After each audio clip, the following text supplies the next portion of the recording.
Hello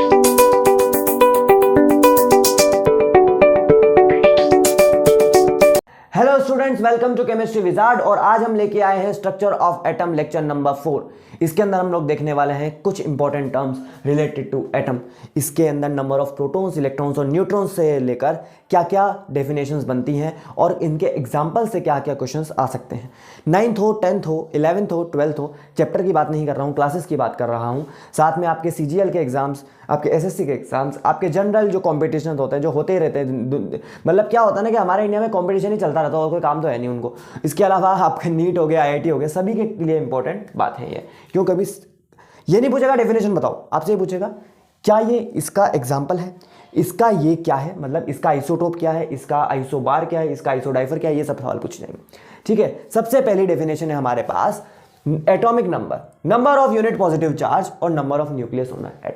atom के अंदर, nucleus के अंदर कितने पॉजिटिव चार्ज हैं, कितने प्रोटॉन्स हैं, वही बात हो रही है यहाँ पर। नंबर ऑफ प्रोटॉन्स की बात हो रही है। लेकिन मैं बोलूँ नंबर ऑफ प्रोटॉन्स का हो या नंबर ऑफ इलेक्ट्रॉन्स का हो, एटॉमिक नंबर ही रहेगा। क्यों? क्योंकि जग में सुंदर है दो नाम, चाहे कृष्ण कहो या राम। वो बात सही है, लेकिन यहां पर ये बात लागू नहीं होती है। ऐसे अच्छी लगी तो बोल दी। नंबर ऑफ प्रोटॉन्स और नंबर ऑफ इलेक्ट्रॉन्स का एटम के अंदर होना सेम क्यों है? क्योंकि एटम होता है न्यूट्रल। एटम न्यूट्रल है तो नंबर ऑफ प्रोटॉन्स और नंबर ऑफ इलेक्ट्रॉन सेम होने पड़ेंगे। एक पॉजिटिव है, एक नेगेटिव। हाइड्रोजन के पास 1 प्रोटॉन है, कार्बन के पास 6 प्रोटॉन्स हैं, नाइट्रोजन के पास 7, ऑक्सीजन के पास 8, इलेक्ट्रॉन्स भी इनके पास सेम है अगर ये बिना किसी चार्ज के अवेलेबल है तो आयंस होंगे वरना।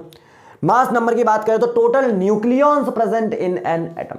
हम लोग बात कर इन एन न्यूक्लियस, एटम के न्यूक्लियस के अंदर क्या होता है? Nucleus number of protons plus number of neutrons. क्योंकि न्यूक्लियॉन्स क्या होते हैं? न्यूक्लियस में रहने वाले। न्यूक्लियस में कौन कौन रहता है? प्रोटॉन्स रहते हैं, न्यूट्रॉन्स रहते हैं। Number of protons plus number, ये PT नहीं है, ये पॉजिटिव का प्लस कर रखा है हमने।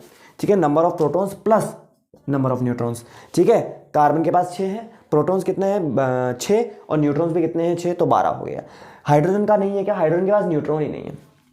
आइसोटोप की बात करेंगे नेक्स्ट। आइसोटोप क्या है? Atoms having same number of protons, यानी एटॉमिक नंबर सेम। प्रोटॉन का होने का क्या मतलब है? Number of atom same. ठीक है, but different mass number. Mass number अलग अलग है, यानी कि मास नंबर कब अलग हुआ? क्या इलेक्ट्रॉन्स के चेंज होने से मास नंबर चेंज होता है? क्या नहीं, इलेक्ट्रॉन्स तो सेम रहते हैं। क्या चेंज होने से मास नंबर चेंज होता है? न्यूट्रॉन्स चेंज होने से। देखो 1H1, 1D2, 1D3। सर ये तो एटम एलिमेंट ही अलग है। बात गलत बोल दी आपने, एलिमेंट तो सेम होना चाहिए, ऐसा नहीं। हाइड्रोजन, प्रोटियम, ड्यूटेरियम और ट्रिटियम, ये तीनों के तीनों क्या है? हाइड्रोजन के ही आइसोटोप है। 1H1, 1D2 और 1D3 लिखते हैं इनको। एक में से एक गया 0, एक भी प्रोटॉन, एक भी न्यूट्रॉन नहीं है। 2 में से एक गया, 1 न्यूट्रॉन है। 3 में से एक गया, 2 न्यूट्रॉन है। न्यूट्रॉन्स का नंबर अलग है। आइसोटोप बनने का रीजन क्या होता है? आइसोटोपिक नंबर, मतलब कि नंबर ऑफ न्यूट्रॉन्स कितने ज्यादा हैं। न्यूट्रॉन एक्सेस देखिएगा यहाँ पे, number of neutron minus number of proton, मतलब न्यूट्रॉन्स कितने, प्रोटॉन्स कितने, माइनस कर दीजिए, वही आपका आइसोटोपिक नंबर होगा। वही होगा न्यूट्रॉन्स और प्रोटॉन्स का डिफरेंस। हमेशा आइसोटोप बनने का कारण न्यूट्रॉन्स कितने ज्यादा हैं उसी की वजह से होता है। आइसोबार की बात करेंगे। Atoms of different elements having same number mass number but different atomic number. Mass same है लेकिन एटॉमिक नंबर डिफरेंट है, उसी को क्या कहा जाता है? क्या कहा जाता है बच्चों? उसी को कहा जाता है आइसोबार। यहां देखिए आर्गन लिखा है, यहां पोटेशियम लिखा है, यहां पर कैल्शियम लिखा है। पोटेशियम P से होना चाहिए सर, गलत बात। फॉस्फोरस P से होता है। ठीक है, तो आर्गन जो है इसका मास है 40, 19 का मास नंबर है 14, कैल्शियम 20 का मास नंबर है 40। क्यों? क्योंकि इनके अंदर नंबर ऑफ न्यूट्रॉन्स कितने हैं? नंबर ऑफ न्यूट्रॉन्स बताइए इसके अंदर। 14 माइनस 80 22, इसके अंदर है 21 और इसके पास है 20। ठीक है, तो ये हो गए इसके आइसोबार। इन तीनों का रिलेशन क्या है आपस में? आइसोबार। क्या रिश्ता है तुम्हारा पोटेशियम से? आइसोबार है सर, वो मेरा आइसोबार लगता है। ठीक है, ठीक है, क्या रिश्ता है तुम्हारा कार्बन 13 से? वो मेरा आइसोटोप लगता है। रिश्ते में तो हम तुम्हारे आइसोबार। ठीक है, आर्गन पोटेशियम से क्या बोल रहा होगा? रिश्ते में तो हम तुम्हारे आइसोबार लगते हैं, नाम है पोटेशियम। चलिए, isotones, number of neutrons same होने चाहिए, उसी को आइसोटोन कहते हैं। 9th क्लास में जब मैं था ना, तो मैंने यही देखा था यार, आइसो मतलब सेम हो रहा है, टोन मतलब N फॉर न्यूट्रॉन, तो इसलिए मैंने समझ लिया था आइसोटोन का मतलब। और सच बताऊं तो मैंने तुक्के में से ही समझ लिया था। सिलिकॉन के पास देखिए 13 मास है और 40 इसका नंबर प्रोटॉन है। माइनस करके देखेंगे 16 न्यूट्रॉन आ रहा है। 13 माइनस 15 करो तो 16 न्यूट्रॉन आ रहे हैं। Number of neutrons in phosphorus and silicon are same, इसी वजह से आइसोटोन्स। आइसोडाइफर की बात करेंगे। आइसोडाइफर क्या होता है ये इंपॉर्टेंट है। आइसोडाइफर का मतलब जिनका आइसोटोपिक नंबर सेम होता है। आइसोटोपिक नंबर क्या होता है भाई साहब, ढंग से लिख देते हैं,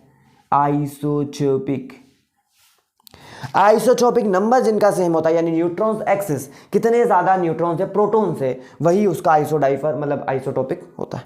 15 माइनस 7 देखिएगा, 15 माइनस 7 किया 8 आया। 8 क्या है, न्यूट्रॉन्स, न्यूट्रॉन्स में से प्रोटॉन माइनस किए 1 आया। यहाँ पर देखिए 17 माइनस 8 9, 9 में से 8 माइनस किया 1 आया। आइसोटोपिक नंबर सेम है, यानी कि number of neutrons minus number of protons same है। ठीक है, तो रिश्ते में तो हम तुम्हारे आइसोडाइफर लगते हैं, नाम है 8O17। क्लियर है, चलिए। Isoster, molecules having same number of atoms and same number of electrons. Molecule होने चाहिए, पहली बात तो मॉलिक्यूल क्या होते हैं, नंबर ऑफ एटम, एटम से मिलकर जो बनते हैं उनको मॉलिक्यूल्स कहा जाता है। एटम से मिलकर जो बनते हैं उनको मॉलिक्यूल्स कहा जाता है। ठीक है, तो यहां पर देखिएगा आप, नाइट्रोजन N और N 2, कार्बन मोनोऑक्साइड CO और O 2, एटम सेम है। नाइट्रोजन के पास 7 इलेक्ट्रॉन, दूसरे नाइट्रोजन के पास 7 इलेक्ट्रॉन, टोटल मिला के 14। कार्बन के पास 6 इलेक्ट्रॉन्स, क्योंकि प्रोटॉन भी 6 होते हैं। ऑक्सीजन के पास 8 इलेक्ट्रॉन्स, सम किया 14 आया। ये होते हैं आपस में आइसोस्टर। लास्ट है iso electronic, number of electron same होने चाहिए, कुछ भी हो रहा हो, नंबर ऑफ इलेक्ट्रॉन अगर सेम है तो आइसो इलेक्ट्रॉनिक स्पीशीज है। सर इनको आइसो इलेक्ट्रॉनिक नहीं बोल सकते क्या, बोल सकते हैं, बट ये आइसोस्टर हैं क्योंकि इनके अंदर नंबर ऑफ एटम्स भी सेम है।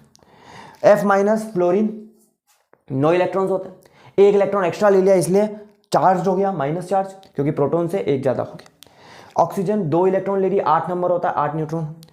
नियोन 10, देखिएगा फ्लोरीन ने 9 1 लिया 10, ऑक्सीजन 8 1 2 लिया 10, नियोन ऑलरेडी 10।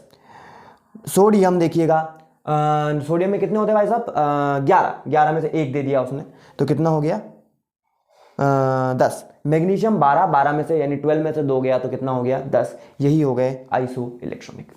तो ये सारी चीज़ें जो है वो बहुत ज़्यादा इंपॉर्टेंट है। कभी क्या होता है आपसे सवाल ये पूछ लिया जाता है कि कौन किसका क्या है, तो आपको ध्यान रखना है। ठीक है, अगले लेक्चर के अंदर हम लोग लेके आएंगे, क्या लेके आएंगे कि कैसे हुआ बोहर के मॉडल की उत्पत्ति, what factors give rise to the model of Bohr या बोहर्स एटॉमिक मॉडल। तब तक के लिए फिर से all the best, thank you.